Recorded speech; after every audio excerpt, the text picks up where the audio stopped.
Welcome to Empire Building, the podcast where we talk about building big businesses and even bigger lives. I'm your co-host, Via Williams. I'm Sarah Reynolds. And I'm Wendy Papazan. Today we're going to talk about an often overlooked but probably very, very important sales technique, which is the fortunes in the follow-up. Mm-hmm. So many people think about generating leads for their business. But the reality is if you can get good at following up on your leads, you're going to have more business than you've ever dreamed about. 1,000%. Yeah, yes. 1,000%. Yes. Yeah. Well, and here's some statistics that back that up, which is 48% of salespeople literally never follow up. I know you guys have had this happen to you. You've reached out to a plumber or whoever, and they just never call you back. So right away, that's like half. Even if you pick up your phone, right, when it's ringing, or even if you return all your phone calls, you're going to be ahead of the game as far as everybody else goes. And then 25% of people in sales make a second contact attempt, and then they stopped, right? Yeah. So make 2 attempts. 12% make 3 attempts and then quit. And only 10% make more than 3 attempts to contact a lead. And get this, 80% of sales are made on the 5th to 12th connect. Yep, that's right. Which means that only 10% of all you have to do is be in that 10%. To have the majority of the sales. Exactly. Yeah, you don't have to be good. You don't have to be skilled. You don't have to be talented. You just have to show up and do it. Exactly. That's the good news for everybody. It's so powerful, this statistic, because I think so many people are on this grind of getting new business. It's the hardest part. Yeah. A bird in the hand is worth 2 in the bush, you know? Yep. Yeah. No, I have one of my top agents always talks to our team. He's been with me for like 8 or 9 years, and he always tells the team in front of all the other agents, he's like, I'm not the most handsome on the team. I'm not the most talented. But when Sarah, when I get a lead or an appointment, she knows I won't ever drop the ball on that. And that is why I've been so successful. And a big part of it is your routine is always going to equal the result you get. So I think a lot of people make the mistake in not putting follow-up time on their calendar. This is huge. Huge. This is so huge. Make sure. It took me like 5 or 6 years to figure this out. It sounds so stupid, but I was always time blocking for generating new business, and I never time blocked for follow-up. Yes, you have to time block for follow-up. Have to time block for follow-up. So step number 1 to the fortune is in the follow-up is making sure that you have on your calendar time to follow up with people that you have already had a conversation with. So we're defining follow-up as a lead that we have already communicated with, or an appointment we've already went on, some type of follow-up that you're following up with someone that you've already had an initial conversation with. Yes. And so do you have that on your calendar, making sure that your lead generation time is always split up between new people and people that you already have had a conversation with? Yes. Brilliant. And I just also want to add that for most industries, most people, that takes tech. Right? This is where tech comes into the equation, because the human brain you cannot keep track of all of this, right? And so this is where you have to have some kind of a CRM system, whatever you call it in your industry, that you're doing tasks and to-dos ahead of time. And honestly, you should get to the point where your tech's kind of helping manage this, where you come in and you have I love what Sarah said, because I agree wholeheartedly. You have your time block for new business, right? Ripping off the Band-Aid, doing the cold call, whatever you have to do for new business, and then follow up. And you should just be getting a list of tasks and to-dos from your tech, right? That tells you how and who to follow up with. Yep. I love that. So the first step. And before we jump into that, you mentioning making cold calls, I just wanted to remind everyone that if you haven't listened to episode 45 on what to do when you don't want to pick up the phone, it's actually our most popular episode. It's had more downloads than any other episode. It's very succinct. It's very easy. even before you listen to this episode, if you haven't mastered that, call. picking up the phone, definitely do that. So because that episode talks 45. about call reluctance and why you're not picking up the phone. And this would be a good companion to that. It's a really good call, Wendy. Yep. Yeah, because sometimes you have call reluctance around the follow-up. And I think that it's so important to tackle that first, obviously, and making sure that you're doing that. A big thing for me, and sort of step 2 along this for Fortune's the follow-up, is, change the way you look at things, and things you look at change. And so for me, a big part of follow-up is changing the way that I look at it. So when following up, I mean, this sounds simple, but I want to remind everyone, you want to think of that person as a human being. It's a person with goals, dreams, children, and honestly, someone that's just doing the best in this crazy life that needs your help. And so part of what we do is building a relationship with people. A sale is a sales sort of process. It's not an event, which means that you want to be the person that is there in the relationship when they are ready to make the sale, which is why the follow-up is so important. And if I can just give an example. So imagine if you knew you needed your plumbing fixed or your pipes replaced, and you couldn't afford to do it at that time, and you called a plumber, and that plumber took down your name and your contact information, and that plumber called you back every single month. By the time you could afford to get your pipes fixed, which plumber would you choose? Exactly. Yeah, because the fortune is in the follow-up. If that plumber hadn't called you, what would you have done? You wouldn't have remembered that plumber that came out a whole year ago. You just wouldn't have. You'd probably go to Google, you go to Yelp, you talk to a friend of yours. You would make a decision in the moment about you'd make a random decision probably in the moment about which plumber you would choose.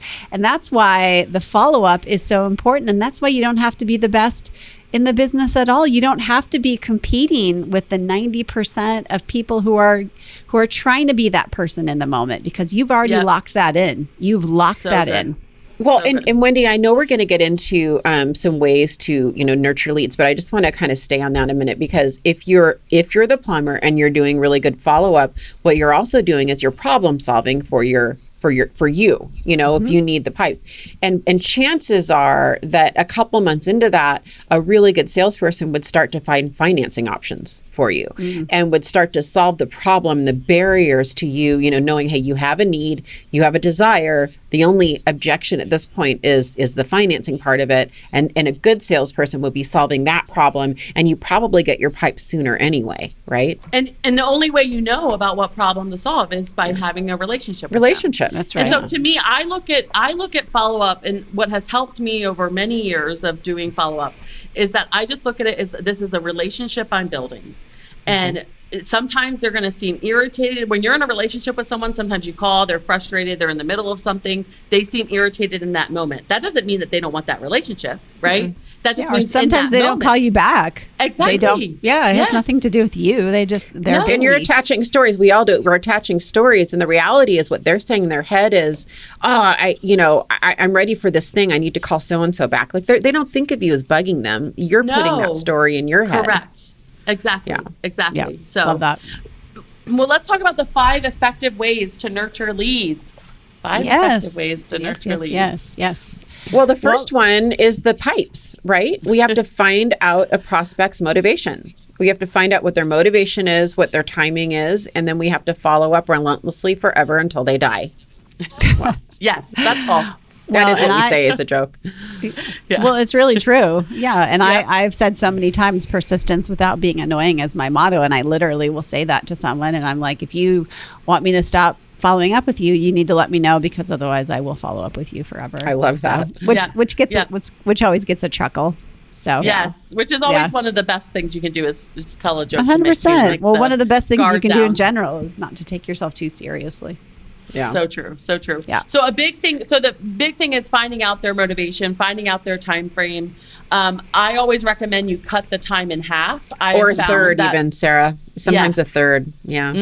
Yeah. So I've always found that whatever, don't take what they say as fact in terms of their time frame. Cut it in half, and then do follow up around at least cutting it in half, or as Via said, and the yes, and motivation is literally everything in sales, guys. If you don't know why someone is doing what they're doing, they're not really a prospect, honestly. If they're not motivated, they're not a true prospect. So that has to be something that you understand. And then as you're following up with them, you're really digging into that motivation, and you're pressing on that motivation, because that's actually going to motivate them by reminding them, hey, you're doing what you're doing because you told me this. Exactly. Yep. I love that. Yep. Number two is educate prospects on whatever you are selling. So it makes you look like an expert. And so, and then the law of reciprocity kicks in. So the best form of follow-up is education. So for us, we're constantly educating people on the real estate market. Like, this is a house just sold around the corner from you. Your value just went up. Or, interest rates have done this, right? So using whatever ties to your industry and educate them as you're following up. I love that, because you're really offering them something of value over time. And really, every conversation you have with someone, you should be offering something of value. Otherwise, it's not going to be an effective conversation. And the one thing I would add to that one too is education and showing up like the expert. That is a really good way of automated follow-up too. So to me, that's a really good way to do your, videos, video newsletters, your text or emails, but giving someone information where you're the educator and the consultant, so to speak, that is a good way to do that more marketing passive follow-up if you're going to automate some of this. And so, and when you do that, I just want to add, my rule is, if you automate or send an email, always have a call task after it. The did you get script? Did you get it? Yeah. Did you get it? I sent a video of the market update or whatever it was that you sent. So always follow it up with an email, a call, and a text message to stay in relationship with them. I love that. And then number 3 of our 5 effective ways to nurture leads is just use time as your friend, right? So the definition of follow-up is really nurturing relationships over time. I think a lot of times we think our prospects should automatically know us. To know us is to love us, right? To meet us even for a second is to love us. But I tell my team, I'm like, listen, you're not pizza. You're not pizza. Not everyone automatically likes you. Oh, wow. That's amazing. And I'm stealing that. Yeah. You're not pizza. Yeah. Sarah, you are not pizza. You're so inspiring, Wendy. I can't with that. I'm dead. I love it. It's amazing. Yeah. So make sure you put notes in your system of things to remember about them so that you can connect with them on a personal level right away. Last time we spoke, you told me your Chihuahua was going to the vet. How did that turn out? Is everything okay? How's little Weenie doing? So a little weenie. This was Wendy wins today. We've got pizza. Weenie the Chihuahua. Like, wow. How did that happen? Little weenie. Well, that leads us into number 4, because you mentioned it. I mentioned it earlier too, but number 4 is maintaining ongoing contact by using systems to stay in touch. And we talked about this earlier, and you mentioned it just now, writing notes, but we need to have, I would argue most of us have to have tech systems in this regard when it comes to follow up, right? And so, even if we're writing handwritten cards and seeing them in person, if that's part of our plan, or on the phone, we still have to notate it. And then notate when our next task is or to do is we have to write about pizza, weenie, and chihuahuas in the notes. We have to have some kind of an automated text system that's going to help us along here. So we should call this episode Pizza, Weenie, and Chihuahuas. We'll probably get a lot more downloads. We probably would. I agree. I for sure. Way sexier than Fortune is in the follow-up. But the Fortune is sexy, though. So that's why you have to do the follow-up. That's true. I've got a great story around that, Via. When I first got my real estate license, I was like wanting to make calls. I'm like, okay, let's get going. And my mom gave me this stack of like 150 papers. Okay. And she was like, here are some old leads. I was like, awesome. Okay. The Glengarry leads. Yeah. Yeah. So yeah, exactly. So I start making phone calls, and one of them was someone that we knew that had reached out to us. And I put all the information. He said, I want to buy my first investment property. And I was like, oh, that's amazing. Like my first conversation, that's like someone that wants to buy a house. Right. And so I put it on a sticky note. I put his information down on a sticky note, and I was like, okay, I'm going to follow up. But I was like, I'm in the middle of calls. Let me keep going, right? So I kept calling, but I never put him in any type of system, right? It was just on the sticky note, and I was making notes on different sticky notes. So I had around me like 50 sticky notes. You guys know what I'm talking about? Okay, The nightmare of every salesperson is the sticky notes. And except they're also in your car. Yes. In the cup holder, stuck inside of your notebook. Yep. Yeah. Mm-hmm. Yeah. Well, I learned a valuable lesson that day because I didn't put him into some type of system. And then a month later, I see on Facebook he bought his first investment property without me. And I had it, right? I had it. And because I didn't do the first step of making sure it was in a system and making sure there was reminders so he wouldn't be forgotten about.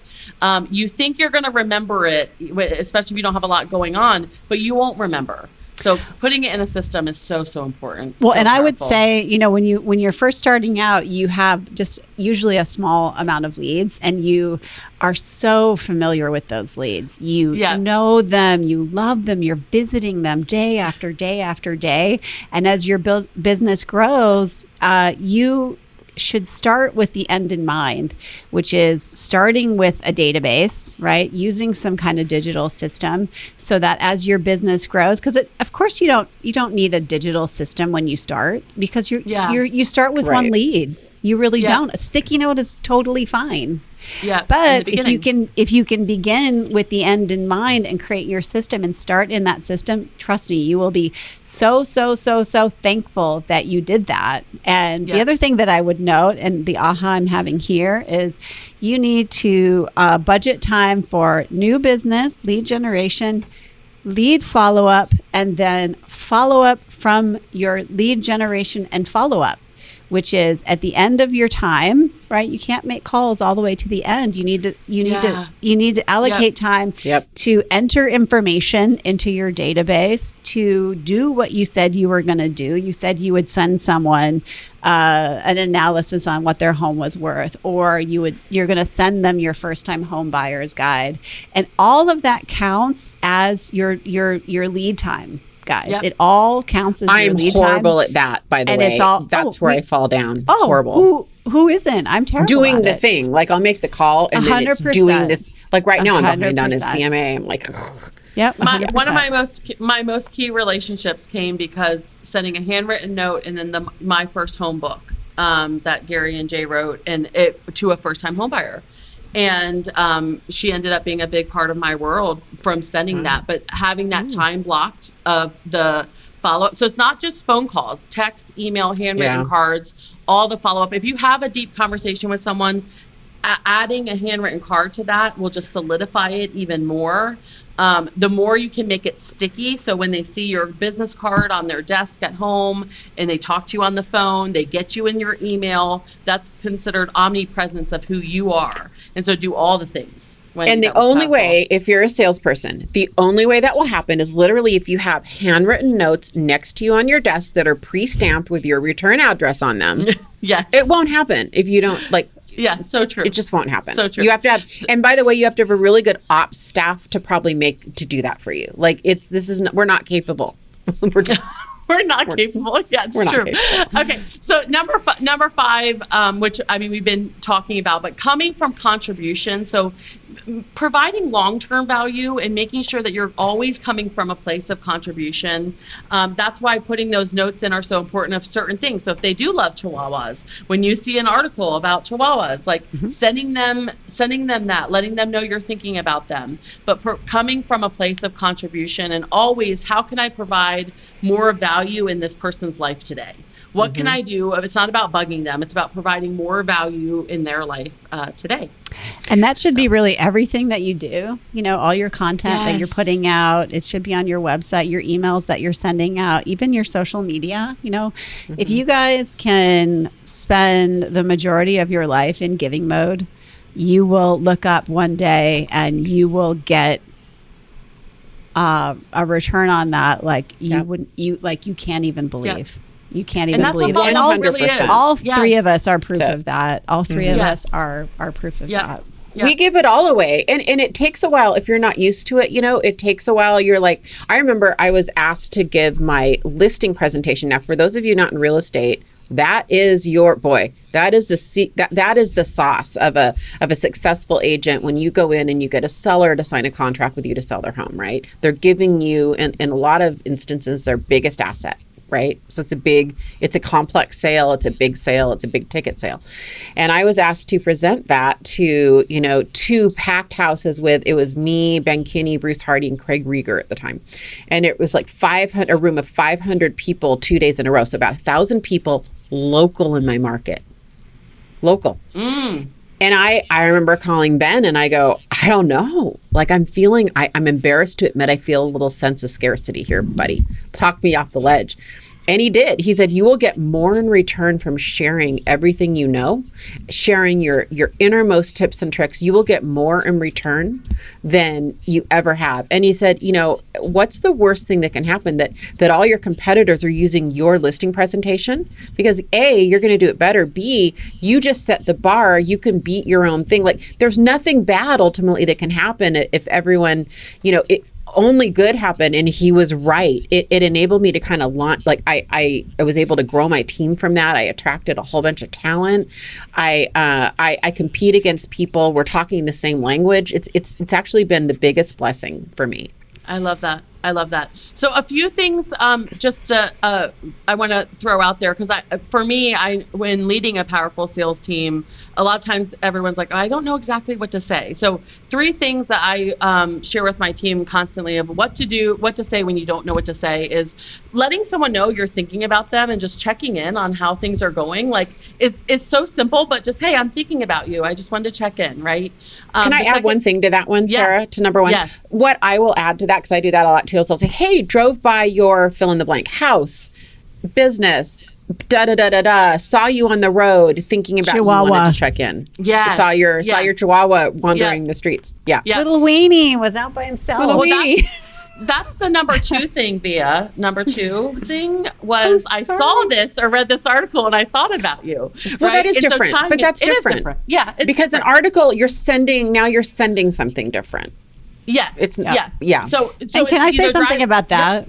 Yeah. Is that if you guys aren't subscribed, if you don't have Google alerts for relevant topics in your community, if you haven't set it up for Austin real estate, That's a good hack. Yeah, that's a great hack. hack. So Yes. you get a list of articles every single day about Austin real estate, and I shoot those out to different people. Oh, you're so all smart. the time. I put them in our Slack channel for our agents. Yeah, just That's my one of my friends, Dan Harker, who leads a team in Dallas.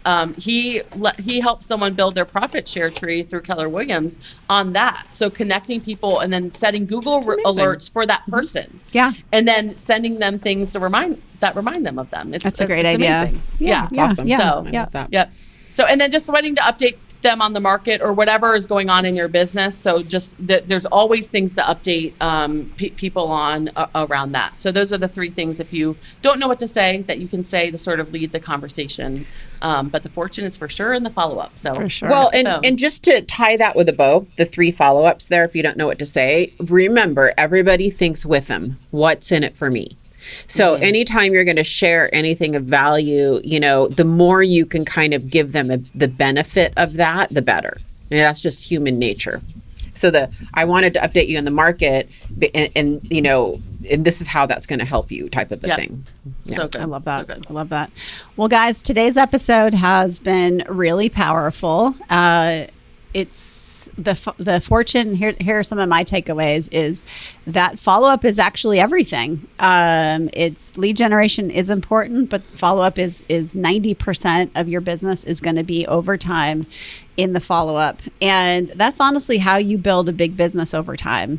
So that's the other lesson, which is persistence is more powerful than being great at scripts, or like Sarah's lead agent, being good looking, or even good at your job. It is actually the thing over time that is going to give you the greatest amount of success. And then you want to use systems to stay in touch, right? Yes. Not everyone is going to like you or know you. You're not pizza at the first time you connect, but just like everything else, right? It's like that's why neighbors become friends, because there's a proximity there, right? Yes. And there's a proximity over time, and that is how you develop relationships. So I would just encourage you guys to go out there, make sure you're doing your lead gen, make sure you're doing your lead follow-up, and then also time blocking for the follow-up to the follow-up is really how I would call it. So today's episode was wonderful. And so guys, thank you for listening to us, and make sure you go out and build a big business and even bigger life. Bye, guys. Bye. Bye.